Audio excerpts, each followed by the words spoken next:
Bonjour à toutes et bonjour à tous, je suis ravi de vous retrouver pour ce nouvel épisode du magazine de la Nationale. Pour analyser tout ce qui se passe dans cette division, j'ai la cisaille de la Nationale chaque semaine en plateau, c'est bien entendu Yanis Guillou. Salut Yanis. Salut Loïc, salut à tous, ravi d'être là.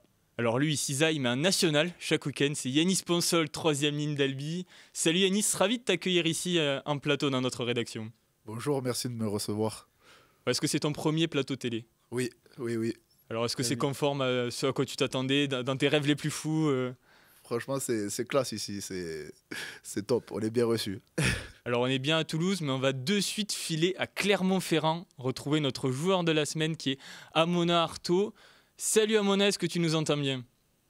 Ouais, parfait. Bonjour. Salut Armona. Je te présente le duo de Yanis, ce qui va être génial pour moi toute l'émission, que je veux dire, t'en penses quoi Yanis ? Je propose qu'on m'appelle Yanis 1 et que Yanis soit Yanis 2, tu vois, histoire de se repérer.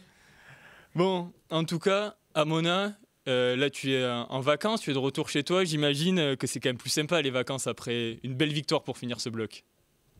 Ouais, c'est ce qu'on s'était dit, on voulait finir sur une bonne note. Donc, on repart la tête plus reposée après une victoire, c'est sûr. Donc, dans cette victoire, tu as marqué tes 2 premiers essais de la saison. Comment tu l'as vécu ? Est-ce que c'était quelque chose que tu attendais vraiment dans ton nouveau club ou alors tu ne te mettais pas vraiment la pression par rapport à ça ? Je peux pas dire que je me mettais la pression, mais depuis le début de saison, moi, je vais apporter à l'équipe et apporter en marquant des essais. Et donc, ça fait plaisir de commencer à marquer, surtout par un doublé. Donc, voilà. Et j'espère que ça va continuer. Alors, ce doublé, tu l'as marqué très rapidement, en 4 minutes seulement. Est-ce que tu t'es senti un peu intouchable par la suite ? Tu t'es dit, c'est ma soirée ? C'est vrai que je me suis dit, ça commence bien, et même pour le reste du match, j'étais très confiant. Voilà, et même l'équipe, du coup, ces 2 essais, ça nous a permis d'être plus en confiance tout le match et pour la seconde mi-temps. Après, bon, je me suis pas enflammé, hein, je suis resté concentré dans mon match. Et voilà, s'il y en avait eu un troisième, il y en aurait eu un troisième. Voilà. C'est pour la prochaine fois, pardon. Comme ça, on pourra te réinviter. Tu seras à nouveau notre joueur de la semaine. Tu auras tes habitudes en plateau. Ouais. Bon, en tout cas, cette victoire donc, contre Niort sur le score de 29-16, c'est votre 4e victoire de rang. Comment tu expliques cette très bonne série en ce moment ? Je l'explique de par le fait que on a eu pas mal de recrues et on commence à se connaître, on commence à intégrer le plan de jeu, et surtout on avait à cœur de faire un gros bloc, un gros deuxième bloc, parce qu'on n'a pas commencé la saison comme on le souhaitait. Donc on a répondu sur ce deuxième bloc, on a très bien répondu, je pense, en faisant 4 sur 4. Et voilà, va falloir continuer. Il y a un prochain bloc qui arrive, qui sera tout aussi compliqué. Et voilà.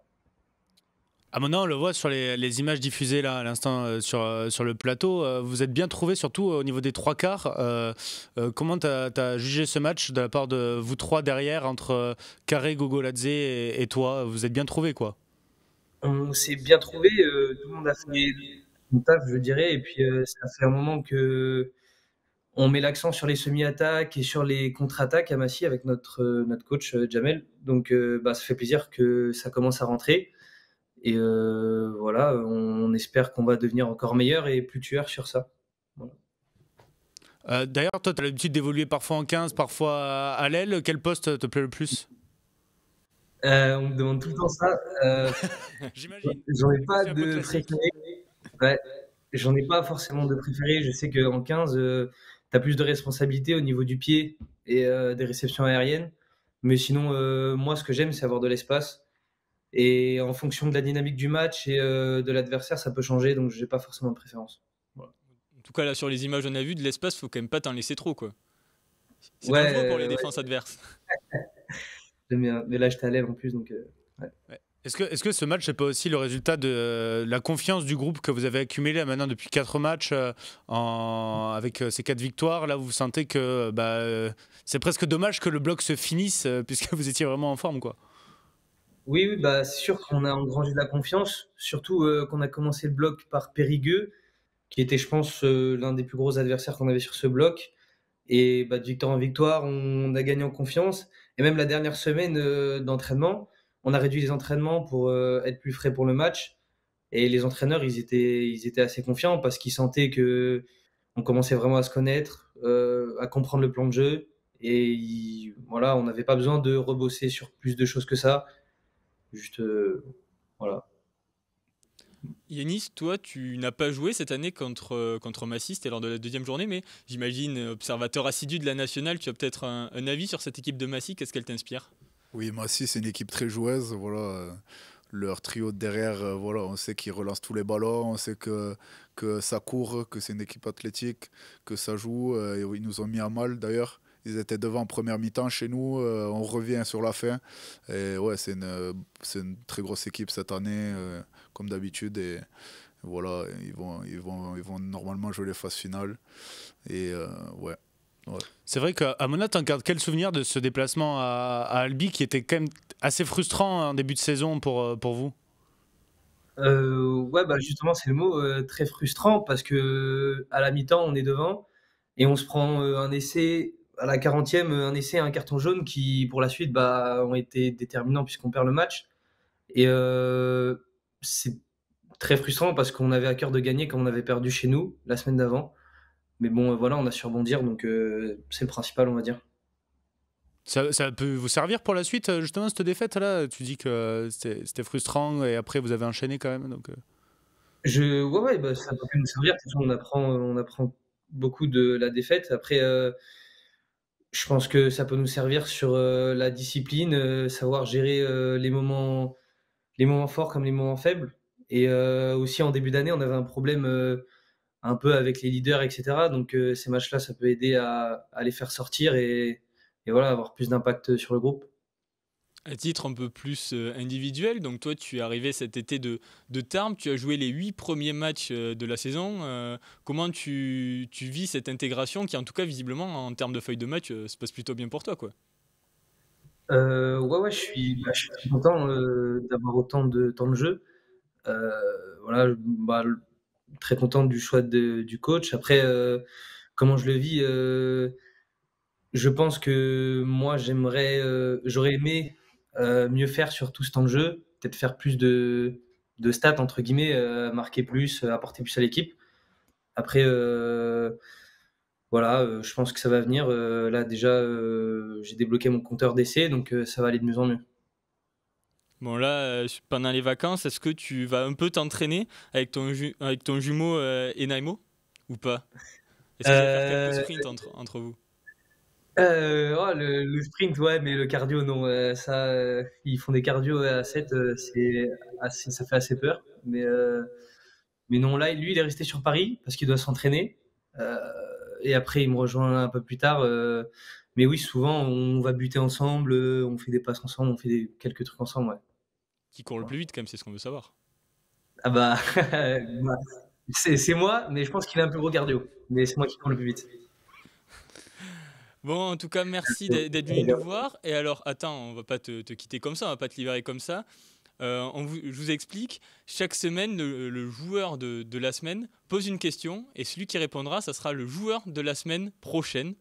Bon, en l'occurrence, pas la semaine prochaine parce qu'il n'y a pas de match, mais après la journée d'après, ouais. après la 9e journée. Donc vas-y, nous t'écoutons. Quelle est ta question pour le prochain joueur de la semaine? Bah, du coup, ma question, c'est assez classique, hein, bah, quel est, ton hobby, en dehors du rugby? Qu'est-ce que tu fais quand tu fais pas du rugby pour t'occuper ou ce que tu aimes faire? Voilà.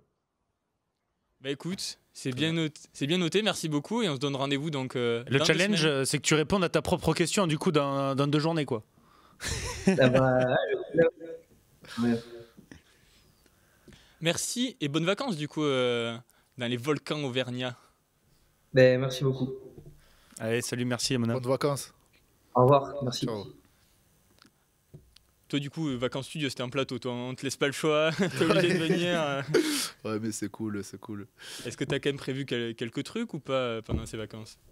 Non, un peu de repos, un peu de sport, voilà, profite un peu de la famille, voilà. Vous avez un programme quand même? Vous coupez combien de jours complètement? Bon, nous, on coupe la semaine. Après, ça doit dépendre des équipes, mais nous, on coupe la semaine, voilà, c'est au moins on se régénère après 8 matchs où ça a tapé, voilà, les coachs nous permettent enfin, nous laisse la semaine pour se régénérer.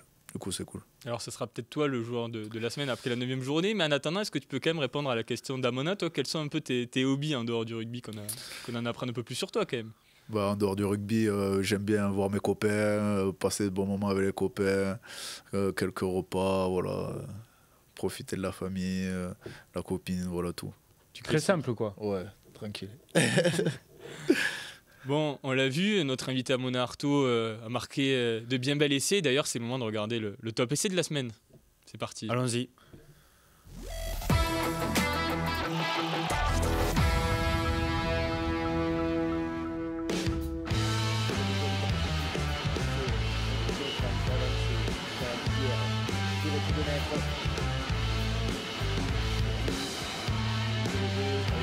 Vidal, qui a trouvé un coéquipier, qui a trouvé Pizzano, et c'est Albigeois. Les Albigeois ouvrent le score ici, au stade de Mazikou. Albi 5, Martin Barreuil 0.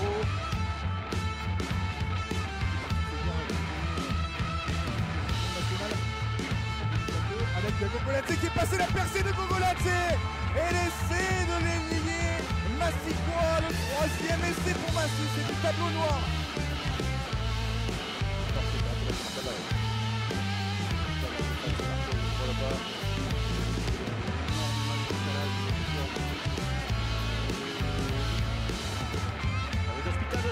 L'hôpital, qui va la laisser. Essai de Théo d'Hôpital. On l'avait dit, la fusée du FCA.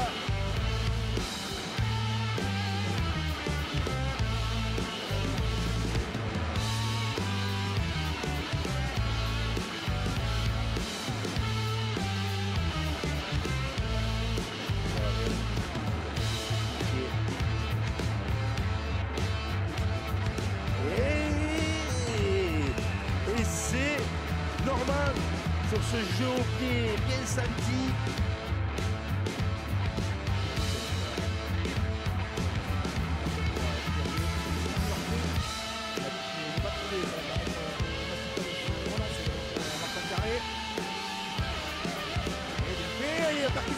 Il est passé, il est à l'extérieur, il a fait pour Ansem Sellier qui a pu donner derrière avec ce nouvel essai, le doublé d'Amona Artaud. Quel essai de la part des Massicois, un contre létal amené par Martin Carré et le relais de Sellier pour Amona Artaud.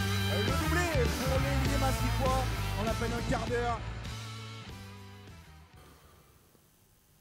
Bon, messieurs, Yanis, quel est votre essai favori de la journée? Honneur à notre invité. Lequel t'as préféré? Je vais rester chauvin. L'essai de Koustala, il est vraiment très beau. Après, tous les essais ont été beaux. Franchement, ça joue de plus en plus en national et il y a eu de jolis essais. Et toi, Yanis? Ouais, moi, forcément, le top 1 de Amona Artaud est quand même assez beau. Le rush de Gogoladze aussi. Pour changer, de dire Gogoladze, parce qu'on a l'impression que pour l'instant, il y a eu que 2 matchs en national. Là, on a parlé que de Massi et d'Albi, mais donc je vais dire Théo Dachary. Mais du coup, j'allais dire justement, je croyais que tu allais choisir Gogoladze, j'allais dire Dachary quand même. Ouais, voilà, Dachary. Non, mais c'est vrai qu'il y a eu de très beaux essais. D'ailleurs, on peut peut-être rappeler déjà pour commencer les résultats de cette journée. Allons-y. Parce qu'on est de suite parti à Clermont-Ferrand. Donc vous, Albi, vous avez battu l'OMR 31-20. Narbonne a aussi pris le bonus offensif, c'était contre Tarbes 41-17. Nice s'est imposé contre Suresnes 26-21. Match nul entre Rennes et Bourg-en-Bresse 27-27. Le CSBJ s'est incliné à domicile contre Chambéry 12-13. Et enfin, on l'a vu avec Théo Dachary, Périgueux s'est imposé 26-14 contre Rouen. Voilà, donc on va commencer à s'attarder un peu quand même sur ce succès d'Albi. Qu'est-ce qui, selon toi, toi qui étais titulaire en numéro 8, qu'est-ce qui a fait la force du SCA pour s'imposer face à l'OMR? La force du SCA, ça a été qu'on est un groupe solidaire. Voilà, on a pu enchaîner 5 victoires d'affilée parce que on prenait les matchs les uns après les autres, qu'on a rien lâché sur ces matchs et que voilà, on est une bande de copains et on se régale à chaque fois. Enfin, à chaque entraînement et à chaque match. Et voilà, c'est ce qui fait la différence. En tout cas, je ne sais pas ce qui fait la différence, mais moi, je pense que j'ai une petite idée. Si vous avez lancé cette série quand Kevin Boulogne est venu en plateau ici. Ah, Je pense qu'on lui a quand même glissé, je pense qu'on lui a glissé quelques conseils qui ont marché. Il a dit Kevin, vaut mieux faire comme ça, comme ça, comme ça. La série qui part. En off, on lui a dit les conseils. Non, mais c'est vrai que par contre, il y a eu peut-être des matchs bascules, j'imagine à Rouen peut-être. Ouais, mais aussi il y a eu, je me souviens, cette branlée entre guillemets contre Niort. On a pris 40 points là-bas, c'est pas trop passé. C'est pas trop passé et les coachs ils ont su créer un lien entre, se servir de cette défaite pour, voilà, on est resté 2 heures pour boire des bières tous ensemble, pour pas se mettre la tête au fond du seau, parce qu'on avait tous la tête au fond du seau. On était vraiment, après cette défaite, on savait pas trop, c'était un coup dur. Voilà, ils ont su nous relever. Et après contre Chambéry, ça a été déjà le premier match révélateur où dans l'engagement on a pu monter le cursus et voilà, on a su montrer de quoi on était capable. Déjà on se l'est prouvé et après contre Rouen à l'extérieur, voilà, on a su faire un gros coup à l'extérieur contre une grosse équipe de Rouen, ça a tapé très très fort et là on s'est prouvé les choses et voilà, et après maintenant là on est lancé mais il faut maintenant tous les week-ends à National, le problème c'est que à National t'as pas de marge. En fait, le problème, c'est si un week-end tu baisses le curseur, et ben c'est fini pour toi. Et ça, on est au courant. Du coup, il faut qu'on reste faut rester sur le même curseur, quoi. C'est vrai que c'est un truc qui ressort beaucoup là, depuis qu'on te reçoit, on t'a reçu même un peu avant le plateau. Tu nous dis beaucoup la cohésion d'équipe à Albi est quelque chose de primordial.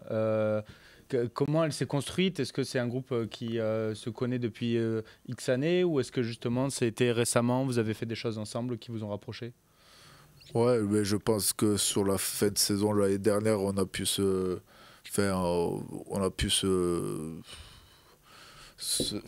connaître quoi. Ouais, plus se connaître, se renforcer les liens et cette année, en début d'année, voilà, les coachs ont proposé pas mal de repas, de soirées ensemble et après, comme je vous disais, quand on commence à gagner les matchs, que voilà, et direct, même en début de saison, à la pré-saison, il y avait une bonne ambiance, du coup ça crée des liens entre nous. Et après, quand tu commences à gagner les matchs, tu arrives avec la banane à l'entraînement le matin et tu veux travailler 2 fois plus fort pour gagner encore plus. Et voilà, il faut qu'on reste comme ça. Justement, tu parlais de l'avant-saison, on est un peu obligé de revenir sur cet épisode. C'est la non-venue de Xavier Péméja, qui est venu puis qui finalement a décidé pour des raisons personnelles de rester à Nevers. Comment le groupe, vous avez vécu ce passage ? Non, le groupe, on n'a pas été impacté par cette non-venue de Péméja, parce qu'on avait confiance en notre staff, en notre club. Voilà, on avait un jeune staff, mais ce jeune staff, on avait confiance en lui, on savait vers où il voulait nous mener. Et voilà, et après on est tous allés sur le même chemin. Et maintenant on est content, mais on a encore beaucoup à travailler et on le sait. Et voilà, et on les suit, quoi. Tu parles de ce jeune staff. Quand il est venu, Kevin Boulogne nous a promis qu'il n'allait pas reprendre le rugby, tu sais, souvent il arrête, il reprend, ouais. Il arrête, il reprend. Tu nous assures aussi, c'est bon, il reprendra plus le rugby. Ben, je pense que son rôle, ce rôle, il prend du temps. Les coachs, je pense qu'ils travaillent beaucoup. Ils font le travail de l'ombre. Je pense qu'ils travaillent beaucoup. Du coup, ben, c'est sûr que je pense qu'il n'a pas beaucoup de temps à l'extérieur. On va quand même surveiller si des 2 minutes. On sera attentif. Juste pour rester globalement, est-ce que tu penses que la fin de ce bloc, ça montre que Albi n'est pas en année de transition et que vous voulez vraiment aller chercher un top 6 et que vous ne vous êtes pas arrêté sur Valenciennes de l'année dernière, quoi. Il n'y a pas de changement? Bien sûr, après je pense que tous les joueurs qui jouent à Albi, même si c'est un groupe jeune, je pense que quand on porte ce maillot du SCA, on connaît ce qui s'est passé à l'époque, ce que ce maillot a vécu. Après, tous les joueurs, on joue au rugby parce que on fait du sport à ce niveau-là, parce qu'on déteste, on est la défaite. Et du coup, tous les matchs, on veut gagner, quoi. Tous les matchs, tu veux gagner, tous les matchs, tu veux... après, on est conscient à Albi quand même de l'impact qu'a le rugby dans la ville. Du coup ben, quand tu portes ce maillot, tu veux tout donner et rendre fier les gens, quoi. Alors, on a parlé effectivement de la forme, de votre bonne forme actuelle. Moi, j'aimerais quand même m'attarder sur votre performance de ce week-end contre l'OMR. À l'image des essais qu'on a vus tout à l'heure, on vous a senti surtout sur cette première mi-temps vraiment dominant et en envoyant beaucoup de jeux. Est-ce que c'est vraiment les consignes du staff, c'est envoyer le plus de jeux possible ? Et bien sûr, dès la pré-saison, le staff ils nous ont dit qu'il fallait qu'on envoie du jeu cette année, qu'on se fasse plaisir, qu'on régale le public. Et après, c'était les consignes qu'on avait ce week-end, comme tous les week-ends, c'est d'envoyer du jeu le maximum possible. Ils nous ont dit qu'il ne fallait pas qu'on joue qu'on se libère, quoi. Qu'on se libère totalement, qu'on joue, qu'on tente les coups. Et après, on l'a vu que ça a payé. Je pense qu'on est à 26-3 à la mi-temps. Ouais. Et que je pense qu'on ne finit pas deux coups, que deux coups, on peut aller derrière la ligne. Mais bon, 26-3 déjà à la mi-temps, c'est vraiment pas mal avec 3 essais, il me semble. Du coup, c'est vraiment bien. C'est vrai que paradoxalement, c'est devant que par contre vous allez gagner le bonus offensif sur cette action-là où vous faites les pick and go, puisque vous étiez un peu en difficulté sur le début de seconde période et vous êtes rassuré dans les fondamentaux presque en fait. Oui. Non, après c'est clair que c'est dommage. C'est dommage parce que en début de deuxième mi-temps, Lille revienne. Mais après, oui, on sait que devant, qu'on a une bonne mêlée, on sait que devant sur les fondamentaux on est vraiment pas mal. Du coup des fois on sait que voilà, il faut chacailler quoi. Ouais, voilà, c'est ça. Ah mais souvent dans un stade de rugby à 13 faut chacailler, parce que là faut dire aussi qu'ils ont joué au stade du Kabiku. Non, si je dis pas de bêtises, je sais plus comment il s'appelle le nom exact du stade. Mais c'est le stade du rugby à 13 puisqu'il y avait un événement d'athlétisme. Mazikou. C'est ça. Justement, est-ce que ça vous a changé quelque chose de jouer à domicile mais pas dans votre stade? C'est de faire quand même un peu bizarre, j'imagine. Oui, ça fait un peu bizarre parce que ça change les habitudes. Mais bon, au final, c'est pas mal parce qu'il y avait le public au bord du terrain. Je sais pas si vous le voyez aussi. On a regardé le match sur live.rugbyarma, bien sûr. Ouais. Et du coup, il y avait le public juste au bord du terrain. Et voilà, ça change d'habitude. Et voilà, c'était cool. Okay. Bon, pas d'athlétisme pour toi au stadium? Non, j'ai pas les cannes. J'ai pas les cannes. Alors moi, j'avais une petite question un peu plus technique. On vous a beaucoup vu, toi qui étais 8 avec le deuxième ligne, échanger tous les deux. Lui était pas mal Guillaume Calmont. C'était pas mal des fois en position de numéro 8, notamment en troisième rideau. C'était quoi? C'était une consigne d'avant-match ou ça s'est fait en fait au feeling? J'ai remarqué ça assez vite sur le match. Non, après c'était une consigne d'avant-match parce que Calmont, c'est très bon joueur. Les coachs voulaient plus qu'il fasse la couverture derrière. Et moi, je suis plus un plus gros, je suis pas un plus gros plaqueur, mais je suis un plaqueur. Du coup, ils voulaient que je densifie le premier rideau, quoi. Du coup, voilà. Ce que j'aime bien avec Kenny, c'est qu'il est modeste. Tu vois. Il veut pas dire que c'est le plus gros plaqueur. Je suis censé être un plaqueur, machin. Mais dis-le que tu es un des types. Vas-y. Tu vois,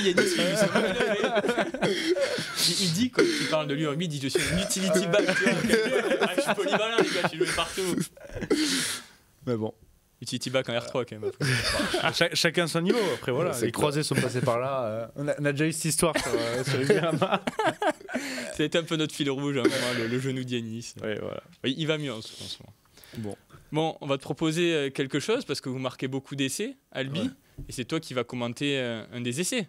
C'est à ton tour maintenant, t'es là, t'es quand même. Tu dois être bon là. C'est le moment où tu dois être bon. C'est lequel? Tu vas voir. Non, je te dis pas parce que c'est vraiment il faut que l'image arrive. Donc Ashraf va nous l'envoyer. Et tu mets de l'intensité, s'il te plaît. Elle a été en direct sur live.rugbyarma.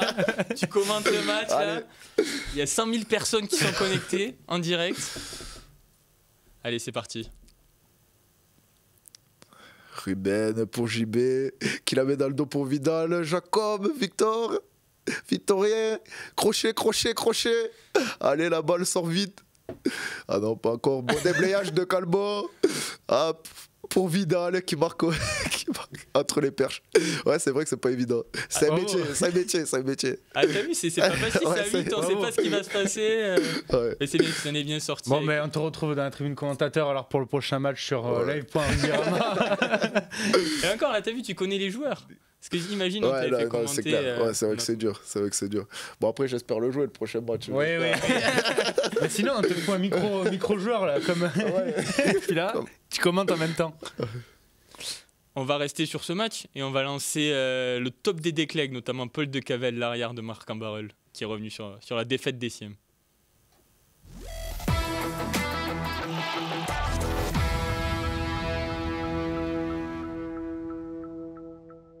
Oui, bah après une première mi-temps, on peut le dire, un peu catastrophique sur tous les points. On touche la conquête de manière générale, notre défense et même notre attaque. Notre seconde mi-temps, elle est clairement mieux. On a mis notre jeu en place et on a vu qu'on pouvait mettre cette équipe d'Albi en difficulté. Et le petit regret qu'on peut avoir, c'est qu'on part avec 0 points alors qu'on a fait plutôt un bon match quand même. Après notre première mi-temps, on s'est bien fait souffler dans les bronches dans les vestiaires. On est revenu avec beaucoup plus d'envie. Et je pense que ça s'est vu sur le terrain, on était beaucoup plus en place, beaucoup mieux. Et ouais, ce petit point, on aurait pu l'avoir, on y a beaucoup cru, mais malheureusement on repart sans. Revenir sur les propos de Paul de Cavel, parce qu'il dit on n'a pas eu nos touches. En effet, Marc, ils ont eu 8 sur 12 touches. Est-ce que vous aviez vraiment travaillé ça avant la rencontre ou pas, la conquête de l'OMR? Ben, comme tous les week-ends, voilà, tous les week-ends, il y a une analyse sur la touche d'en face. Après, oui, ben, on les avait travaillés. Après, je pense qu'on travaille bien avec les coachs, avec Flo Fourcade et la touche, justement. Je pense que. Et les leaders de touche, je pense que voilà, on a un objectif à tous les matchs, c'est de chacailler tous les ballons. Et je pense que ça a payé sur ce match et sur les autres matchs aussi. Il a dit que visiblement Morgan Champagne, le manager, leur a bien soufflé dans les branches pour reprendre ses mots. Est-ce que vous l'avez entendu depuis le vestiaire d'Albi? Non, on l'a pas entendu. Après, on se doutait bien qu'ils allaient revenir avec d'autres ambitions, surtout sachant qu'on savait qu'ils voulaient faire un coup à Albi. Avant le match, on avait eu écho dans la presse et autres qui voulaient gagner, qui voulaient venir faire un coup à Albi. Et voilà, nous, on se devait de gagner chez nous. Et voilà, c'est ce qu'on a fait. On est content. Ouais, c'est vrai qu'au final, ils reviennent à 26-20 à un moment, je crois, en seconde période, oui, avant que vous remettiez un dernier coup de collier. Donc, il faut aussi leur mettre du mérite à Marc-en-Barœul. Il y a beaucoup d'équipes qui se seraient écrasées, qui seraient fait écraser en seconde période à lui, après être mené 26-3 à la pause. Et eux ont réussi quand même à relever la tête. Bien sûr. Ouais. Ils lâchent rien. Ouais. Allez, on retourne à Massy cette fois-ci pour entendre Raphaël Sanchez, le centre de Niort après la défaite contre Massy. Ouais, il y a beaucoup de frustration, je pense. On était venu avec plus d'intention que ça. Je pense qu'on est passé complètement à travers de la première mi-temps, dans l'engagement, que ce soit offensivement ou défensivement. On n'a pas du tout existé, donc compliqué de faire quelque chose ce soir. Et forcément déçu à la fin, on remonte à la fin, mais c'est anecdotique. Franchement, ils ont été 100 fois meilleurs que nous ce soir et il n'y a rien à dire. Bon client, Raphaël Sanchez, honnête. Ouais, bon client, ouais. Il ne se cache pas. Mais par contre, bon, là, Niort s'est incliné à Massy, comme on l'a dit tout à l'heure. Mais les deux promus, que ce soit Niort ou Rennes, font une bonne entrée en matière dans cette division. Après 8 journées, il y a Niort qui est 7e, Rennes 11e. Yannis, c'est ton coup de cœur d'ailleurs, les promus? Ouais, c'est mon coup de cœur, parce que c'est vrai que l'an dernier, on a eu longtemps une bataille entre Marc-en-Barœul et Langon quand même en fin de classement. Et c'était un peu redondant. Souvent dans le rugby, c'est ça. Il y a beaucoup de différences entre les niveaux, donc c'est difficile de s'adapter quand on monte. Et là, force est de constater que Rennes et Niort surprennent plutôt en ce début de saison. Certes, il y a eu des accrochages, notamment le week-end dernier. Bon, Rennes a fait match nul contre Bourg-en-Bresse et Niort a vécu sa pire défaite de la saison, puisque faut dire que jamais de la saison Niort n'avait permis à une équipe d'embaucher le bonus offensif face à eux. Et je crois même que Niort avait pris un point de tous ces matchs quasiment. Donc c'est dire la performance quand même des Niortais qu'on n'attendait pas à ce niveau. Et les Rennais avaient l'occasion de gagner. Peut-être on va s'attarder un peu sur Niort. D'abord, on va rester sur Niort. Et Kenis, bon, vous, Niort, c'est pas du tout un bon souvenir pour vous, les Albigeois. Vous étiez largement inclinés là-bas. Qu'est-ce qui fait la force de cette équipe, qui pourtant est novice à ce niveau-là en 3e division? Non, c'est clair. Après, je pense que chez eux, ça sera très difficile pour toutes les équipes d'aller gagner. On a vu même que Nice avait gagné, mais je crois que 2-3 points. Mais ça sera très difficile parce qu'ils ont un public énorme, ils ont les après-matchs énormes. Du coup, les joueurs ils sont poussés par ça. Et après, ils ont des bons joueurs, des très bons joueurs. Numéro 10, fait un devant. Voilà, nous, ouais, c'est vrai que ce match, il nous est toujours à travers de la tête, quoi. Ouais. On a vu les Niortais aussi aller accrocher Narbonne à Narbonne en début Évidemment. de saison. Donc même cette équipe-là arrive à bien s'exporter et c'est un danger en fait tous les week-ends. Quoi. D'ailleurs, ce match-là, on avait dit que c'est Narbonne qui avait fait une contre-performance en ne gagnant que de quelques points contre Niort. Et au fur et à mesure du temps, on se rend compte qu'en fait, Niort, faut déjà aller se les peler pour au lieu de envisager le bonus offensif à chaque fois. Et donc, quand on regarde justement le classement de Narbonne, qui est aujourd'hui deuxième, on se dit qu'aller accrocher Narbonne à Narbonne, c'est pas donné à toutes les équipes, donc chapeau à Niort en ce début de saison. Et à la fin du bloc, c'est le moment où on peut faire les premières constatations et se dire que Niort est bel et bien dans la course. Le REC est un peu plus bas au classement, mais là ils ont accroché Bourg-en-Bresse ce week-end et pareil ils s'accrochent, il y a eu 27 partout comme on a dit tout à l'heure, match nul, ils s'accrochent tous les week-ends, ils sont allés gagner à Suresnes le week-end dernier. Yanis, qu'est-ce que tu penses de cette équipe de Rennes, toi qui as eu leur manager Kevin Courtiès au téléphone la semaine dernière? Ouais, c'est vrai que c'est une équipe qui est assez accrocheuse. Bon, ils ont eu la grosse déception contre Rouen à domicile et ils avaient perdu, et après ils avaient su bien réagir justement contre Suresnes. Bon, là c'est frustrant le résultat quand même du week-end dernier, ils ont l'occasion de gagner en fin de match, ils ont un essai refusé dans les dernières minutes qui leur empêche d'avoir les 4 points, mais ça reste un résultat positif en vue du maintien puisqu'ils s'écartent de la zone rouge vu que Tarbes et Bourgoin ont perdu. Ils ont 6 points d'avance, juste en rappel. Ils ont 6 points d'avance. C'est vrai qu'il y a quand même un championnat à 2 vitesses, on voit qu'un top 6 commence à se décrocher et après les autres équipes lutteront plus ou moins pour le maintien. Et Rennes est en bonne position et surtout est lui aussi porté par un public. Tu parlais de celui de Niort. Rennes, c'est vrai qu'il y a quand même quelque chose en plus du public breton qu'on connaît en top 14 et en Pro D2 avec Vannes et que maintenant on découvre avec Rennes. T'es malin, tu sais bien lancer ton interview, toi. On va écouter l'interview de Kevin Courtiès faite par Yanis récemment. On est monté il y a 3 ans, ça nous a permis d'avoir environ 1000-1200 personnes au Vélodrome, ce qui n'était jamais arrivé auparavant. Alors, ça avait été aussi vachement accentué par les performances vantaises en Pro D2, la Coupe du Monde, Antoine Dupont, etc. Là, on arrive encore à avoir un petit peu plus de monde. On avait maintenu nos supporters, on a réussi à avoir un petit peu plus de monde sur les derniers matchs, donc on est très content. Oui, il y a de l'engouement. C'est très difficile sur Rennes de générer de l'engouement. On est au milieu de 50 associations de football sur la ville rennaise. Maintenant, ce qu'on a, on essaie de les chérir. On essaie de travailler pour que les gars et les femmes qui viennent aient envie de revenir. Et surtout, ce qu'on a envie, c'est donner du sens aux jeunes de l'école de rugby qui sont de plus en plus nombreux et qui viennent voir les grands et qui s'identifient un petit peu déjà aux gars. Et ça, c'est une opportunité de vie incroyable. C'est une émotion fantastique. Et j'essaie de rappeler aux gars que l'essentiel, il est là de maintenir les vocations que les jeunes ont pu choisir et de rester dans le club et de se projeter à vouloir faire la même chose. C'est ça qu'on veut garder. Bientôt vous aussi, vous allez jouer au Horizon Park. Ouais. Ouais, le chemin est long. Le chemin est long. J'ai vu ça dans la presse. C'est pas notre priorité. C'est là où on voit l'importance de la ville de Rennes dans le projet du rugby breton. Voilà, donc si on peut aider à notre manière, on le fera.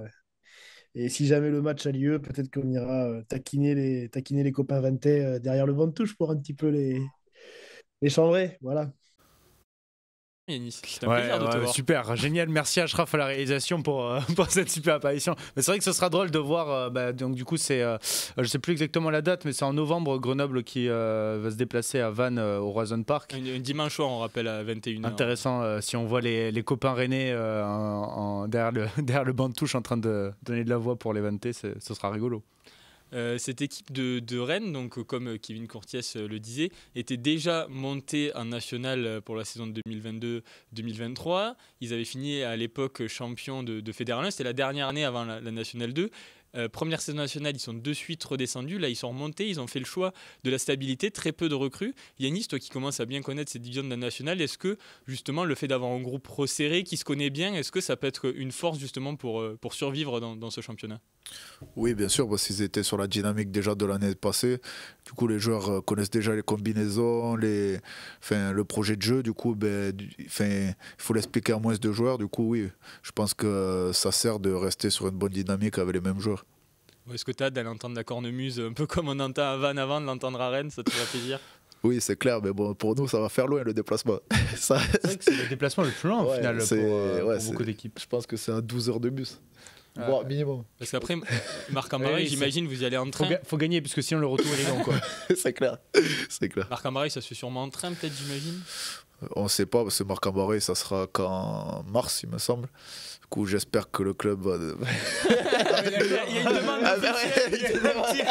il y a tous les partenaires l'ont fait. Bon, tu passes sur Rugby-Rama, tu plaides notre cause aujourd'hui, on y va en train. Non, ça peut partir en avion, c'est le mieux. Ah oui, l'avion, carrément, tu demandes. Après, non, on partira en train. Enfin, je sais pas ce que le club a prévu. Demande le jet privé. Il va falloir être bon résultat. Je sais pas ce que le club a prévu, mais ouais, c'est sûr que c'est mieux de partir en train ou en avion, quoi. Tu me lances une perche. On va revenir un peu sur ton parcours, sur ta carrière, sur ta vie, et notamment sur tes années à Airbus. Donc j'ai lu que tu avais fait, même toi, le lycée Airbus. Ouais. Est-ce que tu nous expliquais déjà ce que c'est pour les gens qui ne connaissent pas? Alors le lycée Airbus, c'est un lycée privé qu'Airbus finance. C'est au Minime. C'est à Toulouse, du coup. Ouais, c'est à Toulouse, à l'usine de Toulouse. Et voilà, j'ai fait le lycée Airbus pendant 3 ans. J'ai passé le bac pro aéronautique. Et à côté, je joue au rugby à Blagnac. Voilà. Dans quel but, dans quel objectif, pour faire quel métier tu as fait cette formation? Alors, mécanicien aéronautique, j'ai passé ce diplôme pour travailler sur les avions, quoi. Être embauché en CDI Airbus. Là, j'ai travaillé de 2016 à encore aujourd'hui. J'ai encore le contrat Airbus. Là, j'ai 3 années sabbatiques à Airbus. Et voilà, mais depuis 2013, avec le lycée Airbus, de 2013 à aujourd'hui, voilà, je suis encore... maintenant, aujourd'hui, je suis pro à Albi. Mais ça fait qu'1 an et demi que je suis parti d'Airbus, ouais. C'est quelque chose que tu aimais quand tu étais petit, les avions, tout ça, ce monde-là? Oui, voilà, c'est ça. C'est ça, les avions, j'ai toujours aimé. Et voilà, c'était cool de voir les avions, de voir comment c'est fait. Et c'est ingénieux quand même. Si je dis pas de bêtises, toi tu travailles même sur les chaînes d'assemblage. Ouais, c'est ça. J'ai travaillé sur la 350 au poste 40, c'est là où on assemble les voilures au fuselage, au tronçon. Et ouais, j'ai passé 5 ans, il me semble, et après j'ai fait 3 ans au déchargement du Beluga, l'avion baleine. Du coup, on déchargeait les pièces d'avion et voilà, et on les envoyait et on les transférait sur les différentes falles d'assemblage Airbus. T'as pas peur de tout oublier maintenant que t'es entre guillemets en pause, puisque avant tu le faisais avec le rugby et maintenant t'as plus que le rugby en attendant de revenir à Airbus? D'oublier le métier? Ouais. Non, je pense pas. Je pense pas. Et après, de toute façon, quand je vais retourner, je vais être formé pour au cas où il y ait des marques. Mais normalement, ça, je n'oublie pas trop. Alors, tu étais à l'époque plus réactif, c'est-à-dire que tu jouais à Blagnac toujours en national, et à côté de ça, tu travaillais à Airbus, et par exemple, des fois de nuit. Des fois, chaîne d'assemblage de nuit, est-ce que c'était difficile d'allier rugby en 3e division, ce qui est à un certain niveau, et le travail? Ouais, c'était difficile parce que des fois, à l'époque, en national, on jouait le samedi ou le dimanche. Et des fois, je me souviens, on jouait le dimanche, je travaillais à minuit. Par exemple, je jouais à l'extérieur, je sais pas, je dis une bêtise, à Cognac, parce que je me souviens de ce match-là. À Cognac, on jouait à 16h et il fallait qu'à minuit, je sois à Airbus. Même pas le temps de dormir parce qu'on rentrait en bus, etc. Même pas le temps de faire la sieste. Du coup, à minuit, j'étais déjà à Airbus et je travaillais jusqu'à 7h, et c'est là où le temps de rentrer chez moi, vers 8h moins le quart, je pouvais dormir qu'à 8h moins le quart, quoi. Ça faisait des longues journées. Et ouais, c'est sûr que maintenant, c'est plus confort, entre guillemets. Je peux travailler, c'est pour ça qu'avant, je me blessais un peu, quoi. Là, je peux travailler vraiment tout ce qui est... tu peux travailler avec le kiné, tu peux faire du plus, tu peux travailler la technique individuelle, tu peux plus tu peux plus te préparer, et c'est ça qui est cool. Ouais, c'est vrai qu'au final c'est 2 métiers physiques, quoi, que ce soit le rugby ou Airbus, donc l'un comporte des dangers pour l'autre. Si tu peux te blesser à Airbus et aussi au rugby, et donc du coup dans tous les cas ça te porte préjudice, quoi. Ouais, c'est ça. En fait, c'était surtout pour la récupération. En fait, tu avais zéro récupération. Quand tu étais en vacances au rugby, mais tu n'étais pas en vacances au boulot, du coup, tu avais zéro récup. Et maintenant, tu sais que dans ce sport, il faut la récupération, parce que sinon, ton corps, il explose, quoi. Et tu penses que ça t'a empêché de viser plus haut dans ta carrière de rugbyman? Je sais pas, après moi déjà je pars d'un cursus atypique, du coup je suis déjà fier d'être où je suis. Bon, après je sais pas, je peux pas te répondre. Je peux pas te répondre. Après c'est sûr que du coup j'avais moins de temps pour travailler que les autres. Et le peu de temps que j'avais, ben, je le passais en salle de muscu pour combler mon retard. J'imagine là, tu dois d'autant plus savourer les semaines de vacances maintenant que ce sont des vraies vacances pour toi, comme là cette semaine avec Albi. Ouais, c'est clair, c'est clair. Tu savoures et tu savoures et c'est bien parce que t'as pas forcément l'habitude et c'est ça qui est cool, quoi. Alors on le voit, cette nationale maintenant c'est quand même un sacré niveau avec des équipes comme Nice, Narbonne, Rouen qui sont quand même de très très grosses équipes. Est-ce que tu penses que c'est toujours compatible la pluriactivité aujourd'hui en national?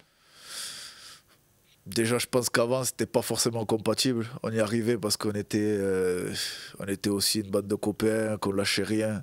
On s'était toujours juré de rien lâcher, quoi qu'il arrivait. Du coup, mais bon, il y avait des sacrifices, des énormes sacrifices quand même. Les gens ne s'en rendent pas forcément compte, mais quand tu te tapes des gros déplacements, que c'est ton week-end, etc., et que le lundi, tu reprends le boulot, que ton corps il souffre, et qu'après le soir, tu t'entraînes, ça a des limites, quoi. Ça a des limites pour le corps, ça a des limites.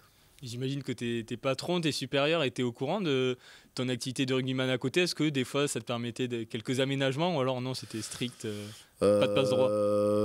Ouais, c'est vrai qu'à la fin, moi, j'avais quelques aménagements. C'est ça, je les remercie. Je remercie tous les gens qui m'ont aidé parce qu'ils m'ont accepté des horaires de jour. Parce qu'avant, des fois, pendant mes horaires de nuit, même à Airbus, par exemple, je commençais à 16h, je finissais à minuit. Ou à 15h30, je finissais à minuit. Il fallait que j'arrive à 13h30, que je parte à 18h pour aller jouer au rugby, pour aller m'entraîner, pour après revenir, manger vite, revenir travailler à, je sais pas, je dis une bêtise, à 21h jusqu'à minuit. Du coup, c'était... Ça faisait des grosses journées. Ouais, ça faisait de grosses journées. Du coup, après, ils m'ont accepté des horaires de jour. Et du coup, je les remercie. Parce que sans ça, peut-être que j'aurais pas réussi. Du coup, tu milites pour une nationale 100% professionnelle, quoi. Ouais, après, ça dépend des clubs. Il y a des clubs qui pourront pas suivre financièrement, et ça, c'est sûr. Mais après, c'est sûr que la nationale, pour les joueurs, pour le confort des joueurs, c'est bien mieux d'être professionnel. Justement, tu parles d'être professionnel, mais à Blagnac, vous n'avez pas réussi à un moment à finir la saison. Est-ce que tu t'es dit, heureusement que j'ai quand même le travail à côté, parce que le rugby peut s'arrêter vraiment du jour au lendemain, et toi, tu l'as vraiment connu, ouais. ça? Ouais, c'est vrai. C'est là que tu t'aperçois c'est là que tu t'aperçois que j'avais la chance d'avoir un boulot à côté. Parce que ouais, le rugby, ça peut se finir du jour au lendemain. Si c'est pas ça, ça peut être une blessure. Si c'est pas... Je touche du bois. Non, ça peut être autre chose. Et c'est pour ça que c'est important d'avoir quelque chose au cas où à côté.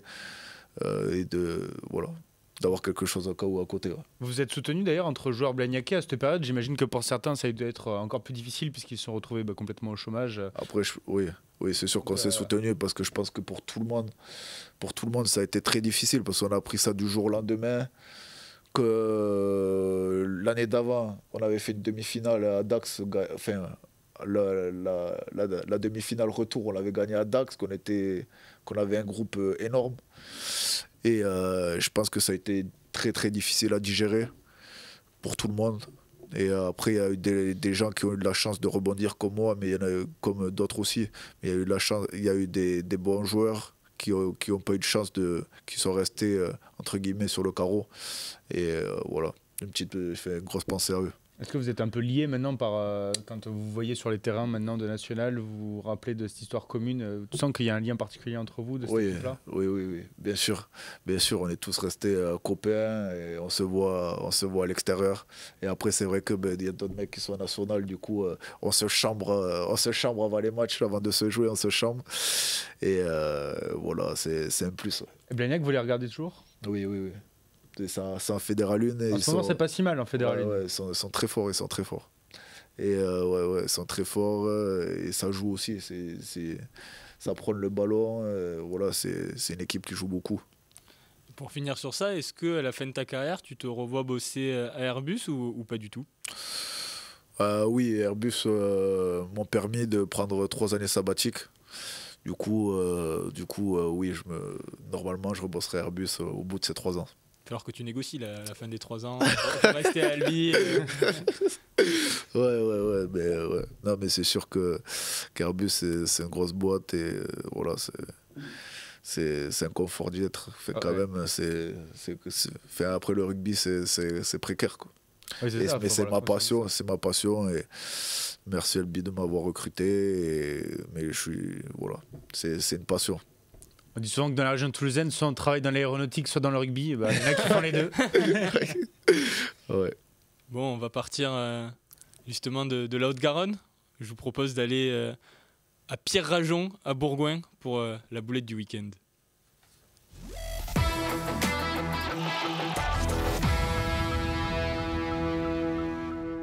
On est toujours sur l'avantage, Thibaut. Je pense qu'on est toujours sur l'avantage, oui, pour l'instant, tant qu'il n'y a pas de faute du côté chambérien. Allez, petit par-dessus, et qui n'est pas récupéré. Essai. Ballon cafouillé, par-dessus Thibaut Moreno, ballon cafouillé. Personne se jette dessus. Et... Premier essai chambérien. 7e défaite pour le CSBJ. D'ailleurs, la seule équipe à avoir perdu contre le CSBJ, c'est un certain SCA. Ça arrive à tout le monde, c'est pas non plus... C'était lors de la première journée. C'est pour ça, c'était le premier match, on était en rodage, on va dire. Bah oui, c'est vrai que ça va mal à Bourgoin, puisque tu l'as dit, 7e défaite consécutive. C'est vrai que l'année dernière, ils avaient fait un peu le même schéma, peut-être un moins dramatique, où ça luttait en fin de classement avant de relever la tête quand même en fin de saison. On s'inquiète pour Bourgoin, qui n'est en plus pas souverain à domicile. C'est surtout ça qui est inquiétant en national. Quand devant ton public, tu n'arrives pas à assurer, c'est que ça va mal au classement forcément. Et ce week-end, c'est contre Chambéry, qui n'est pas une mauvaise équipe, mais bon, tu craques encore en fin de match. La pénalité de Chambéry pour donner l'avantage est à 71e, je crois. Donc c'est inquiétant, et la lutte commence à se dessiner entre Bourgoin et Tarbes, notamment pour le maintien. Peut-être vous étiez connecté sur live.rugbyrama pour regarder cette rencontre, mais c'est vrai que c'est une rencontre très fermée entre les deux équipes. D'ailleurs, le score 12-13 veut tout dire, et c'est vrai que les Bergériens n'ont pas vraiment réussi à lancer leur jeu, et cette nouvelle défaite a pas mal énervé le deuxième ligne Robin Gascou, qu'on va de suite écouter. C'est toujours pareil. On a un problème en fait en deuxième mi-temps, on n'arrive pas à faire nos matchs de bout en bout. C'est encore les détails qui nous tuent ce soir. C'est dur à encaisser parce que c'est encore une défaite, c'est la 7e d'affilée. Comme je disais aux gars, on est certain, ça fait 3 ans qu'on mange notre pain noir un peu. C'est dur à encaisser. Maintenant, j'ai envie de dire qu'il faut avoir de l'espoir. Ça va tourner un jour, je l'espère. Je pense qu'on a mis quand même du cœur à l'ouvrage ce soir. On s'y est filé, on ne peut pas dire qu'on s'y est pas filé. Le visage est complètement différent depuis la semaine dernière. Voilà, maintenant il faut espérer, il faut continuer de travailler parce qu'on a un club à sauver, une institution à sauver. Il faut être conscient de ça, quoi. Ce qui me fait réagir dans les propos du deuxième ligne, c'est que quand tu l'as dit tout à l'heure, quand Albi par exemple vous aviez pris une petite fessée à Niort, le discours était tout de suite un peu plus positif pour regrouper le groupe et repartir de l'avant. Et j'ai l'impression que ça fait plusieurs semaines où Bourgoin, le discours est quand même très négatif. On parle directement de sauver l'institution, sauver le club, alors que on en est à la 8e journée. Ce sont des petits détails comme ça où broyer du noir, je pense que c'est jamais bon pour la suite de la saison, et c'est ça qui me rend inquiet pour Bourgoin. Après, là, quand on voit le discours de Romain Gascou, on a l'impression quand même qu'il y a des joueurs qui sont conscients de la situation, qui ne prennent pas ça à la légère, alors que comptablement, ils sont largués, mais de notre côté, l'OMR reste quand même à 1 point, et l'OMR, la première équipe en dehors de la zone de relégation. Oui, là est la ligne. Est-ce que, justement, on voit le côté positif, on essaye de garder regarde ce qu'il disait sur la fin de l'intervention, on s'est quand même envoyé, on a de l'espoir, on peut s'en sauver, je suis sûr qu'on a les capacités pour. Et de ce que j'ai entendu ces dernières semaines, c'est surtout, aujourd'hui, on a vu des gars pas au niveau, on n'est toujours pas au niveau, c'est inquiétant. Et en fait, en ressassant un discours négatif, tu te mets en doute pour la suite de la saison. Et je le redis, chose qui a été différente à Albi, où après un peu de doute en tout début de saison, remettre un peu de positif dans tout ça leur a permis de se recentrer et d'enchaîner maintenant 4 victoires de suite. 5 victoires de suite, pardon. N'oublie pas une victoire. Oui, c'est parce que j'ai aussi les 4 victoires de suite de Massy dans la tête, mais c'est 5 4 pour du Albi. bloc, 4 du bloc, du coup. tout cas, un point positif pour le CSBJ, mais rien à voir. Pour moi, c'est le plus beau maillot du championnat. Je sais pas quel est votre avis là-dessus. Parce que t'es un peu un nostalgique des maillot années, du championnat. J'aime bien avec les couleurs. T'es un peu un nostalgique aussi des années Bourgoin quand ils étaient en top 14. Non, pas forcément, mais j'aime bien le design. Je sais pas si vous avez un avis là-dessus. C'est un avis tout à fait personnel. Exactement. Voilà. Après, pour revenir à Bourgoin, je pense qu'il va falloir qu'il reste fort à l'intérieur du vestiaire parce que là, quand tu commences à perdre à l'intérieur du vestiaire, ça doit être très dur. Les mecs, ils doivent arriver ça doit se tirer dans les pattes, etc. Et c'est ça où il va falloir que les coachs et que les joueurs fassent gaffe parce que ça peut vite, comme tu dis, il peut vite y avoir une spirale négative et il faut rester à travailler, quoi. Ouais. Oui, en plus, c'est eux qui ont perdu Artard, en plus dans le duel qu'il y avait en début de saison entre les deux équipes qui jouent un peu pour leur maintien. C'est eux qui ont un peu un ascendant négatif sur les Tarbais. Bon, après, ça reste des gros joueurs. Tous les mecs qu'il y a à Bourgoin, ils ont tous joué à bon niveau. C'est des top joueurs. Normalement, ils devraient relever la tête, quoi. Dynamique totalement opposée. Je vous propose d'aller à Nice, cette fois-ci, où Nice baigne sous le soleil au propre comme au figuré. J'ai eu la chance d'être accueilli à Nice par Jean-Pascal Barac qui m'a présenté sa nouvelle maison, Nice Rugby.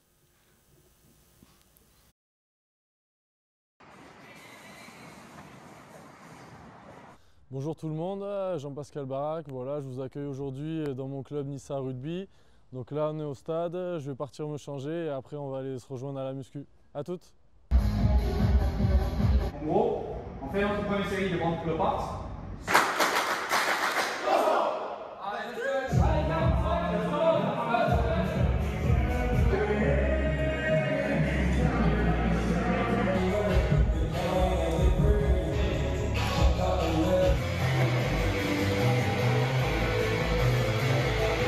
Qui m'a appelé directement, on se connaissait déjà de par mon parcours à 7, on s'était rencontrés à Hong Kong et on avait des amis en commun aussi. Donc il m'a appelé, il m'a sondé et je lui ai dit que j'étais plutôt chaud, comme on dit. Et après j'avais Biarritz aussi sur moi, mais à cette époque-là ils avaient un peu des soucis financiers, donc pas trop capable de me faire une propo. Donc ça s'est joué entre les deux et j'ai donné ma réponse positive à JB. Ouais. Non, c'est un niveau très très bon, franchement. Après, c'est sûr qu'il y a un gap entre Top 14 et Pro D2. Mais franchement, il y a des équipes qui n'ont pas à rougir. C'est juste que le temps de jeu effectif est un peu plus court. Mais en soi, on essaye d'envoyer du jeu. Et bien sûr, c'est moins physique. Les joueurs sont peut-être un peu moins bien préparés qu'en Top 14 et Pro D2. Et l'arbitrage est un peu moins bon, je dois dire, franchement. Mais en soi, c'est un bon niveau et je pense qu'on a à cœur de faire une grosse saison pour aller chercher quelque chose de beau. Mais c'est vrai qu'ici, le climat est incroyable. Je crois qu'on s'est entraîné une fois sous la pluie depuis que je suis là et c'était même pas une pluie battante. Donc c'est pour dire qu'ici, il fait vraiment très beau et c'est un beau cadre de vie. Ouais. Si, on s'est baladé un peu, on a un peu un crew de scooters maintenant. Donc on aime bien tester des petits brunchs ou se balader pour s'imprégner un peu de la ville et aussi du coin. Ouais, j'aime beaucoup Villefranche-sur-Mer. J'y suis allé aussi avec ma famille et sinon même Nice, le vieux Nice c'est sympa. Et j'ai été avec Zegdar qui était en France A7 à Monaco, il m'a montré 2-3 endroits aussi donc c'est chouette. Ouais. Bon, ça vouloir faire offense à Albi, ça donne quand même envie d'y habiter à Nice quand on voit c'est plein sous le soleil. Avec tout le respect que j'ai pour Albi, la cathédrale, c'est vrai que Nice, la plage, ça donne quand même envie, le soleil. Ouais, Albi, c'est une très jolie ville, mais c'est vrai que la plage, le sable, ouais, c'est beau. Bon, on l'a vu, Jean-Pascal Barac à la frite. J'espère que vous l'avez parce que je l'ai travaillé. Oui. On se doutait qu'il y avait des jeux de mots qui allaient fuser de ta part, on ne s'étonne pas. Donc pour le coup, il a vraiment raison d'avoir la frite parce que Nice est leader. Nice s'est encore imposé ce week-end. Ils ont un effectif, on l'a déjà dit et répété, 5 étoiles avec des joueurs déjà comme Jean-Pascal Barra, comme Waïsian Ayasalevou, Guillaume Rouet, Owen Williams. Qu'est-ce qu'elle t'inspire cette équipe Yanis ? Ils ont gardé l'effectif de Pro D2, quoi. Du coup, voilà, on sait qu'ils veulent remonter en Pro D2, ils se cachent pas, ils ont raison parce qu'ils ont un effectif énorme. Du coup, ça m'inspire qu'il va falloir se les peler, quoi, qu'il va falloir voilà, comme tous les week-ends. Mais là, tu vas jouer contre des joueurs de Pro D2, quoi. Du coup, voilà, ça m'inspire que c'est des top joueurs et que c'est bien de jouer contre des joueurs comme ça, c'est le top, quoi. Des joueurs qui ont joué en top 14, qui ont fait des piges en équipe de France. Voilà, mais c'est cool. Est-ce que ça motive pas justement? Est-ce que vous dites pas, putain, ces mecs-là, Nice Rugby sont les stars, on a envie de les raser à Albi? Ouais, mais c'est sûr que quand ils viennent chez toi, ça motive parce que tu sais qu'il faut que tu montes ton curseur, c'est toujours pareil, parce que sinon, si tu montes pas ton curseur contre des joueurs comme ça, tu sais que t'en prends 50. Du coup, t'es obligé d'être motivé parce que sinon, tu baisses la tête et t'en prends 50. Du coup, c'est sûr que ça motive, ouais. Bon, Yanis, au final, on retrouve Nice Rugby en tête du championnat. Après 8 journées, seulement 2 défaites, on a envie de dire qu'ils sont à leur place, quoi. Ouais, là où je diffère un peu de Yanis, c'est que moi je trouve qu'ils sont même renforcés par rapport à l'an dernier en Pro E2. Certes, ils ont perdu Oradou, qui était, je pense, leur meilleur joueur l'année dernière, qui est parti au Yona. Mais dans la globalité, ils ont quand même des joueurs à forte expérience et à grand talent, et surtout qui connaissent le professionnalisme. Et c'est très important dans ce 3e niveau top 14. Quand je regarde la ligne arrière qui était alignée ce week-end contre Suresnes, c'était Odiete, Askini, Nalaga, Barak, Waisea, Dio. Askini était en 10 et est rentré en 15 derrière. Donc c'est impressionnant quand tu rajoutes aussi des Dakuaka, des Tofua. C'est quand même un effectif impressionnant. Donc oui, pas de surprise de les retrouver en tête du championnat. Et je pense qu'ils vont se tirer la bourre avec Narbonne jusqu'à la fin. Peut-être Albi qui peut se greffer dans ce groupe-là, et Chambéry, mais je les mets un peu plus en outsider quand même. En tout cas, c'est bien l'ambition des Niçois, et Jean-Pascal Barak nous en parle et on va l'écouter de suite. C'est une nouvelle aventure parce que ils ont fait une grosse saison il y a 2 ans. Ils ont réussi à monter en Pro D2. Peut-être en Pro D2, ils n'ont pas eu le temps de s'armer comme il faut pour pouvoir y perdurer. Et là, je pense que c'est ce que le club veut, et du moins c'est l'ambition du club de remonter assez vite, si ce n'est cette année, pour pouvoir perdurer en Pro D2 et se maintenir au fur et à mesure des années. Ouais. Donc, Nice leader, Narbonne est 2e. Narbonne qui avait commencé un peu en ronronnant, même si c'était imposé à Massy la première journée. On se souvient de cette victoire contre Niort qui est peu convaincante. Et là, il y a Nice à l'image de leur succès fleuve contre Tarbes ce week-end. On a l'impression que ça y est, la machine audoise est bien lancée. Ouais, la machine audoise est lancée. C'est vrai qu'aussi on a eu pas mal de changements à l'intersaison avec l'arrivée de Jacques Delmas. Beaucoup de manque de confiance en fin de saison dernière avec la grosse défaite contre Carcassonne. Je crois que c'était en barrage ou en demi. C'était en demi-finale. Avec la finale qui était à Narbonne pour eux à domicile. Et la demi était aussi à Narbonne. Donc, demi aussi à Narbonne. On attendait ces Narbonnais en ce début de saison. On se disait qu'il fallait qu'ils gardent le même niveau, qu'ils carburent. Mais c'est vrai qu'eux aussi ont un effectif qui est quand même globalement très intéressant pour la nationale, avec là aussi beaucoup de joueurs qui connaissent le professionnalisme. Donc je ne suis pas étonné de les voir à ce niveau-là non plus. C'est vrai qu'en début de saison, ils avaient un peu tâtonné. Ils paraissent maintenant complètement libérés. Yanis, gros bloc pour vous, vous avez défié du Nice, du Narbonne aussi. Ouais. Est-ce que ça peut être un bloc un peu charnière déjà, même si on est encore assez tôt dans la saison? Après, on le sait que ces blocs-là, avant les vacances d'hiver, on le sait que c'est charnière jusqu'au mois de février. C'est ces matchs-là qui vont être décisifs pour jouer le top 6. Après, on sait que Narbonne, les 3 derniers matchs, ils ont mis 40 points aux 3 dernières équipes. On sait qu'ils ont perdu qu'un match. On sait que ça va être très dur. Mais voilà. Mais est-ce que quand on est Albi, on ne préfère pas jouer Narbonne et Nice fin novembre que septembre? Je veux dire, c'est 2 équipes qui quand même ont beaucoup de ballons, relancent beaucoup de ballons. Je crois que Nice, c'est l'équipe qui joue le moins au pied du championnat. Et vous avez quand même un pack assez puissant. Donc est-ce que c'est une bonne nouvelle de les prendre, pas encore à l'hiver, mais on va dire à l'approche de l'hiver? Je sais pas, mais en tout cas, c'est un honneur de jouer 2 clubs comme ça.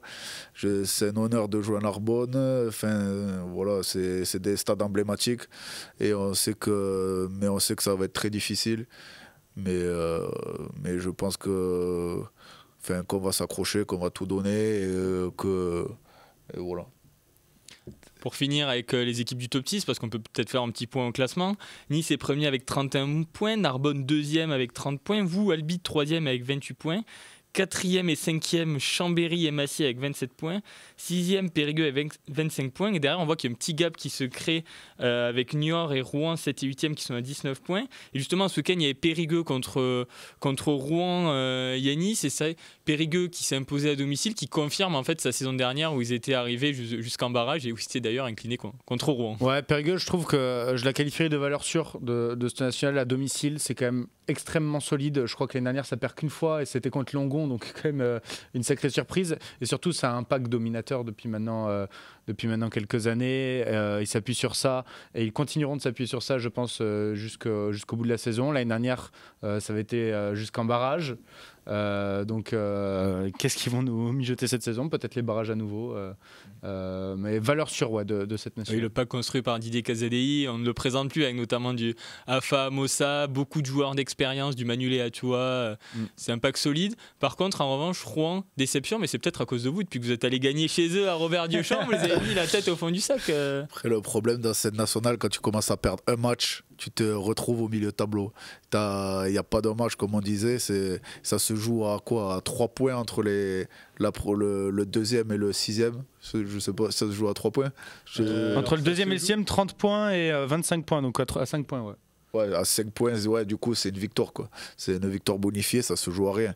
Du coup, Rouen, Rouen, ils vont se relever tôt ou tard. On sait qu'ils ont des gros joueurs. Et oui, c'est sûr que ça les a mis à mal psychologiquement. Je pense que ça a été dur. Et nous, ça nous a mis Et nous, justement, ça a fait l'inverse d'eux. Ça nous a mis très bien. Et voilà, ouais. Le problème de Rouen, c'est l'irrégularité pour moi en ce début de saison aussi. Quand tu perds contre Albi à domicile, après tu vas gagner à Rennes, tenter de te rassurer. Ils ont perdu contre Suresnes aussi à domicile. Ils ont déjà première journée. Ouais. Donc beaucoup d'irrégularité et c'est ça qui les empêche d'avoir cette place dans le top 6 et d'être pour l'instant un peu décroché à la 8e place. C'est ça.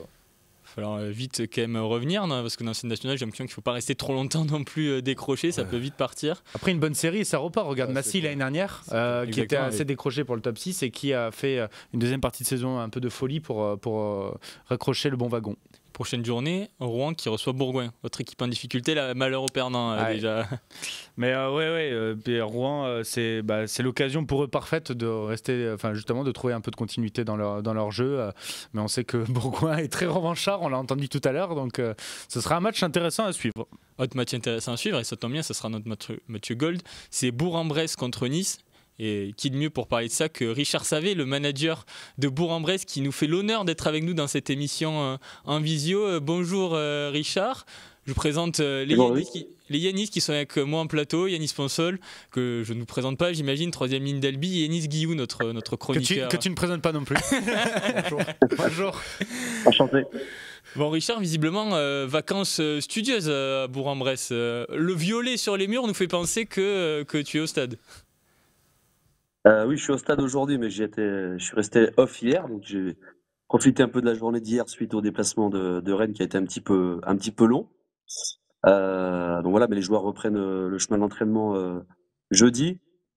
Donc voilà pour attaquer ce 3e bloc qui va être encore une fois très très dense. Justement, de suite, réception de Nice, cette équipe dont on parlait tout à l'heure, qui a quand même des joueurs 5 étoiles, j'ai envie de dire, est-ce que c'est pas la meilleure équipe pour relancer une série dès le début du bloc? Je sais pas si c'est la meilleure équipe pour se relancer, mais en tout cas, c'est une équipe qu'on prend très au sérieux, mais comme toutes les équipes, on sait que Nice a des gros arguments à faire valoir, donc voilà, il faut qu'on soit, nous, à 3000% pour ce premier match du premier bloc, notamment à domicile. On a chuté il y a 15 jours contre Albi à domicile, donc on ne souhaite pas renouveler l'opération. On sait que ça sera un match très, très intense. Maintenant, un match de rugby reste indécis jusqu'à la fin, donc on ne part pas favori, mais on va le préparer du mieux possible pour bien accueillir les Niçois la semaine prochaine. Justement, tu me tends une perche sur cette dernière sortie à domicile face à Albi. Tous les deux, qu'est-ce qui fait, selon vous, que Albi s'est imposé? Peut-être honneur à toi, Yanis. Quels ont été les ingrédients pour s'imposer à Bourg-en-Bresse? Ça s'est joué sur des détails sur la fin de match. On a rien lâché, on a su renverser la tendance, mais c'était pile ou face et on a su rester solidaire. Et pour aller chercher la victoire, on a su accélérer le jeu dans les 20 dernières minutes, et ce qui nous a permis de gagner. Richard, même avis? Même analyse. Non, moi de mon côté, effectivement Albi bien sûr a joué sa carte à fond et on savait que ça c'est un match qui serait serré.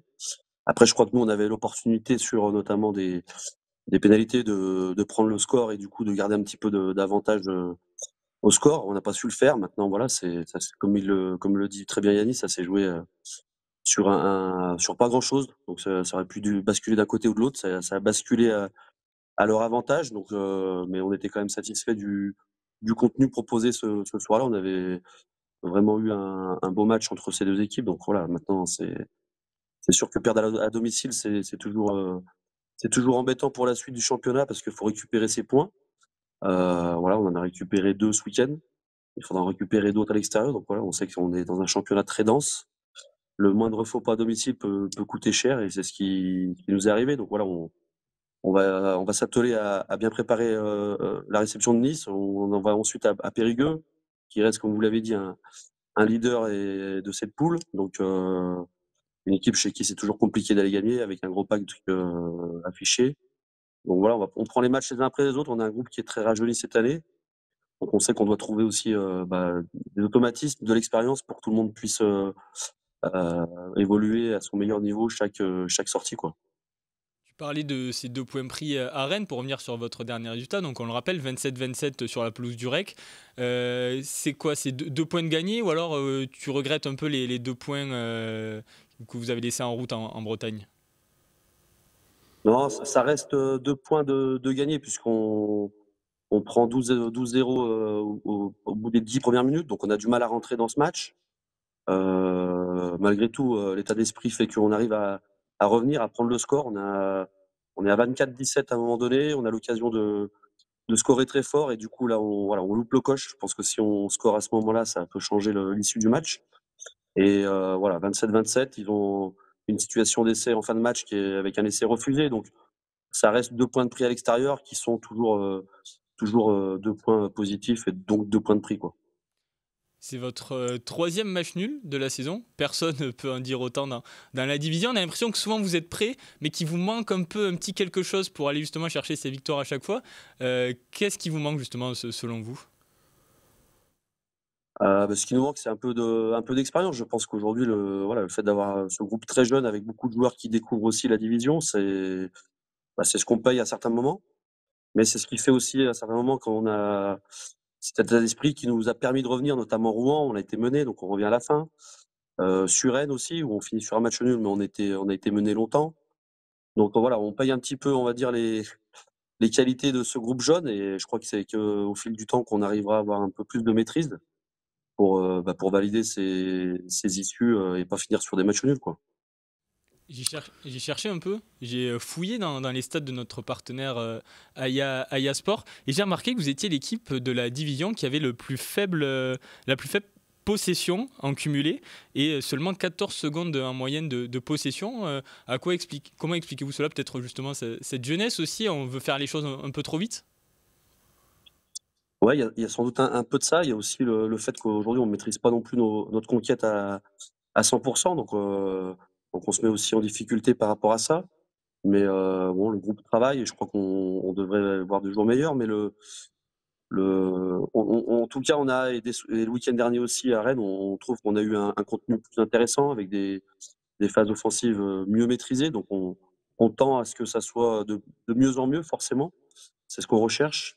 Maintenant, voilà, on a une division qui est très, très, très relevée, comme je le disais, et on a un groupe, nous, qui, pour la plupart enfin, pas la plupart, mais beaucoup de joueurs découvrent la division. Donc, on s'attelle à faire de mieux en mieux après chaque match. On a peut-être aussi en ce moment des buteurs moins en réussite. Donc, voilà, ça se joue encore une fois sur des détails, comme bien souvent. Mais bon, on va continuer de cravacher fort pour rester au contact et pas se faire décrocher trop tôt dans la saison. Richard, je rebondis sur la statistique de Loïc. Il se trouve que Nice est une équipe qui joue très peu au pied, donc qui a beaucoup de possession, qui relance beaucoup. Donc du coup, est-ce que tu t'attends à un match à avoir encore moins de possession lors du prochain match? Alors, c'est sûr c'est une équipe sur laquelle il va pas falloir trop s'exposer. Mais on sait effectivement qu'ils maîtrisent bien leur rugby. Donc, l'idée, c'est qu'on puisse nous travailler pour à garder et conserver un peu plus le ballon, mais éviter tous les ballons de turnover qui peuvent être faits sur le premier rideau, parce qu'on sait qu'on va s'exposer très rapidement. Mais je pense qu'on a la capacité sur les rampes de lancement, notamment sur la touche et mêlée, à faire mieux que ce qu'on a fait jusqu'à présent. Donc, on est plutôt une équipe qui aime bien défendre, donc on devra très bien défendre contre cette équipe, c'est sûr. Maintenant, il faut qu'on s'attelle aussi à mieux exploiter nos ballons sur nos lancements. Je pense qu'on a un peu de mal à faire à présent, quoi. Faudra chauffer les épaules. Après les vacances, il faudra réchauffer les épaules. Alors moi, je vais pas trop les chauffer, mais oui, forcément, on sait qu'il y aura, bien sûr, défensivement, il faudra être présent pour riposter face aux attaques niçoises. Là. Voilà. C'est bon, merci beaucoup Richard d'être passé Merci nous voir. à vous. Et on retournera, comme on l'a dit, très vite à Bourg-en-Bresse, vu que Bourg-en-Bresse-Nice sera notre match Gold, diffusé sur live.rugbyrama lors de la prochaine journée. Donc on a déjà hâte de vous retrouver. Bon, bonne fin d'émission, merci à vous. Merci beaucoup, bonne soirée. À bientôt. On a fait le tour un peu Voilà. de la nationale. On a parlé de beaucoup de choses, oui, en effet. On a parlé de tout le monde. Je pense que ça va être le temps de laisser Yanis repartir à Albi, profiter de ses vacances. Avant ça, on va peut-être rappeler les prochains rendez-vous. Kick-off rugby à retrouver évidemment dès jeudi sur Rugbyrama, mais aussi la 3e mi-temps, dimanche, vous en avez l'habitude maintenant, avant le match de 21h. Et peut-être un petit rappel aussi des affiches de national qui seront diffusées lors de la prochaine journée sur live.rugbyrama. Tarbes-Niort, Chambéry-Massy, donc on l'a dit Bourg-Nice qui sera notre match Gold, Rouen contre Bourgoin, Suresnes contre Périgueux. Quel match vous fait envie? Allez, pour terminer. Tous. Non mais, redis-moi les matchs. Tarbes-Niort, ouais. Chambéry-Massy, Bourg-en-Bresse, Nissa Rugby, Rouen-Bourgoin, Suresnes-Périgueux. Sur Rennes Périgueux, ça va être un match engagé. Après tous les matchs, de toute façon, là on revient de vacances. Du coup, tous les matchs vont être joués à 100%. Les équipes ne vont pas faire tourner. Tous les matchs vont être joués.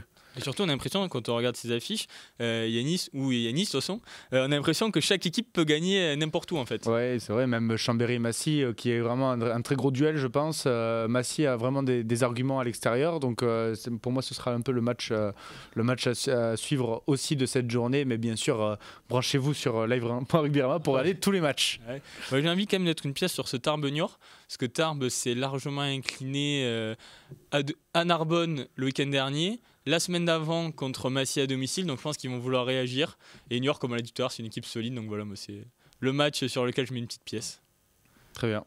Messieurs, merci beaucoup, c'est un plaisir. Merci Loïc. De vous recevoir, Yanis, merci Yanis d'être venu. Sur toi. Et merci de médiatiser la nationale, c'est cool. Merci beaucoup. On fait ce qu'on peut, ouais. on essaye. Et du coup, on te retrouve en joueur de la semaine lors de la prochaine émission, c'est ça? J'espère, mais après moi je marque pas beaucoup. J'ai fait le travail de l'ombre un peu, mais j'espère. Si on fait un jour un top des plaquages, peut-être. Faut qu'on change le top des essais, top des plaquages. Du coup, merci. Merci à tous d'avoir suivi. On se retrouve dans 2 semaines pour le MAC de la Nationale.